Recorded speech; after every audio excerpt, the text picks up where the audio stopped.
I'm what you could call a collector of bootleg Pokemon games.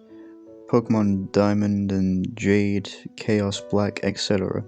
It's amazing with the frequency of which you can find them. At pawn shops, Goodwill, the flea markets and such. They're genuinely fun. Even if they are unplayable, which most often are, the mistranslations and poor quality make them humorous. I've been able to find most of the ones that I played online, but there's one I haven't seen any mention of. I bought it at a flea market about 5 years ago. Here's a picture of the cartridge. In case anyone recognizes it, unfortunately I moved 2 years ago and I lost the game, so I can't provide you with any screen caps. Sorry. The game started with the familiar Nidorino and Gengar intro of Red and Blue version. However, the press start screen had been altered. Red was there, but the Pokemon did not cycle through. It also said Pokemon Black version under the Pokemon logo. Upon selecting New Game, the game started with Professor Oak and his speech, and it quickly became evident that the game was essentially Pokemon Red version. After selecting your starter, if you looked at your Pokemon, you had an addition to Bulbasaur, Charmander, and Squirtle, Pokemon Ghost as it was called. The Pokemon was level 1, and it had the sprite of Ghost that we encountered in Lavender Town before obtaining the stethoscope. It had one attack, Curse. I know that this was a real move, but the attack didn't exist in Generation 1, so it appears it was packed in. Defending Pokemon were unable to attack Ghost. It would only say that they were too scared to move. When the move Curse was used in battle, the screen would cut to black. The cry of the Pokemon would be heard, but it was distorted, played at a much lower pitch than normal. The battle screen would reappear, and with the defending Pokemon now gone. If used in a battle against a trainer with Pokeballs representing the Pokemon, they would appear in the corner and have one fewer Pokeball. The implication was that the Pokemon had died. What's even stranger is that after defeating a trainer and seeing Red received 2,000 Pokédollars for winning, the battle commands would still appear. Even if you selected Run, the battle would end as it normally does, but you could select Curse.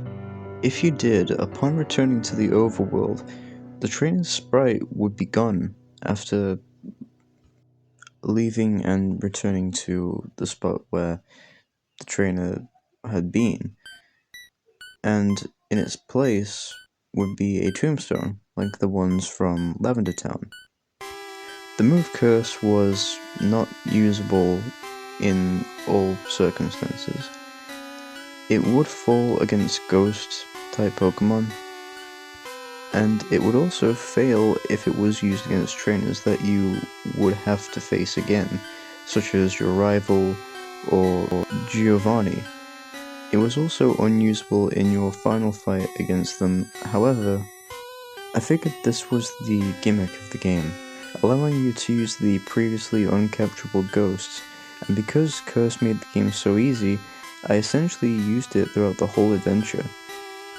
The game changed quite a bit after beating the Elite Four and viewing the Hall of Fame, which consisted of Ghost and a couple of Pokemon I used for HMs. The screen cut to black. A box appeared with the words "Many years later." It then cut to Lavender Town. The man moved at only half of your walking speed. You no longer had any Pokemon with you, not even Ghost, who, up till now, had been the impossible to remove party member. Even depositing him in the PC just wouldn't work. And it was empty. There was no people at all. There were still tombstones of trainers that you used Curse on, however.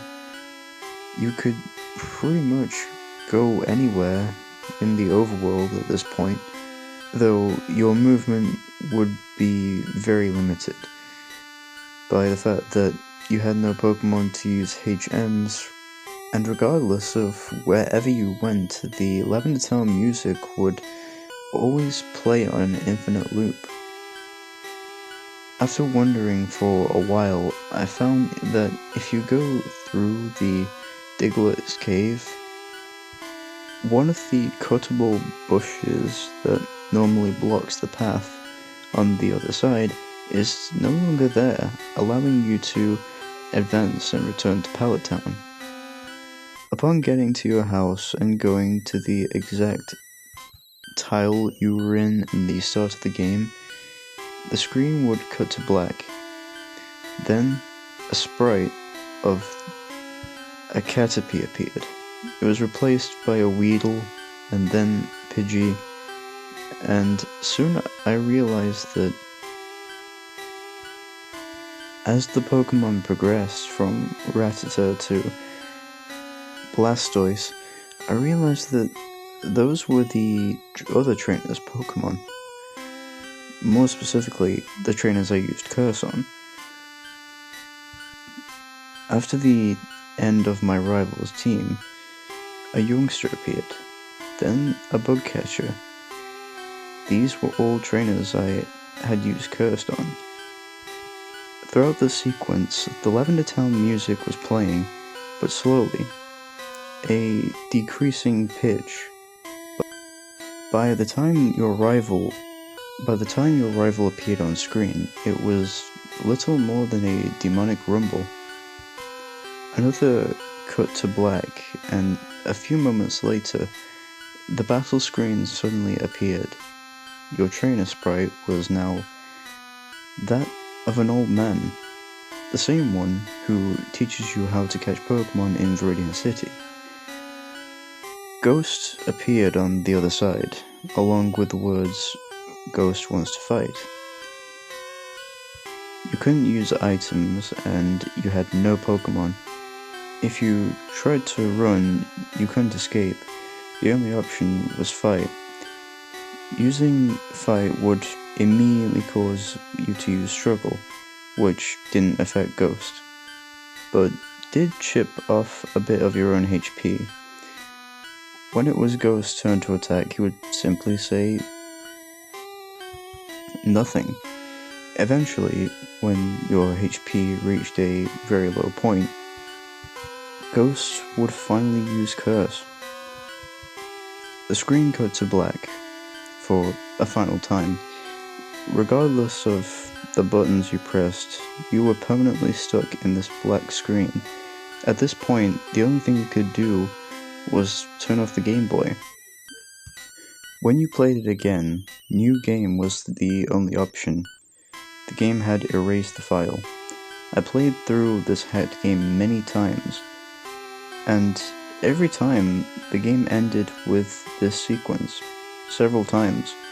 I don't use Ghost at all, though he was impossible to remove from the party. In any case, it did not show any Pokemon trainers and simply cut to the climactic battle with Ghost. I'm not sure what the motives were behind the creator of this hack. It wasn't widely distributed, so it was presumably not for monetary gain. It was well done for a bootleg. It seems he was trying to convey a message through it. I am the sole receiver of this message, if not entirely sure what it was, the inability of death, the pointlessness of it. Perhaps he was simply trying to morbidly inject death and darkness into a children's game. Regardless, this children's game has made me think, and it definitely made me cry.